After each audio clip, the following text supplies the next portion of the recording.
Hello friends, welcome to the Tech Listen channel. So friends, today I will talk about the Acer Concept D7 Spatial Lab Edition notebook. So friend, Acer has launched the Concept D7 Spatial Lab Edition notebooks with 3D stereoscopic display. So friend, it features a 15.6-inch 4K IPS display for the liquid crystal, a Core i7-11800H CPU, DDR4 3200, 64GB memory, a GeForce RTX 3080 laptop GPU for the GPU, and a 1TB SSD for storage.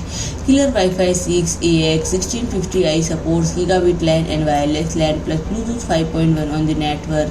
And friend, the battery is 84Wh lithium-ion with continuous runtime of around 6 hours. And friend, the exterior dimensions are 358.5 mm wide, 260 mm deep and 25.4 mm tall. And friend, it will be comes with a weight of around 2.5 kg.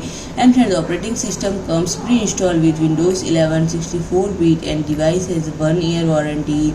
And friend, if I talk about the pricing, it is priced at $4,750 USD. So friend, if you like my video, please do like, share and comment, and don't forget to subscribe my channel and press the bell icon.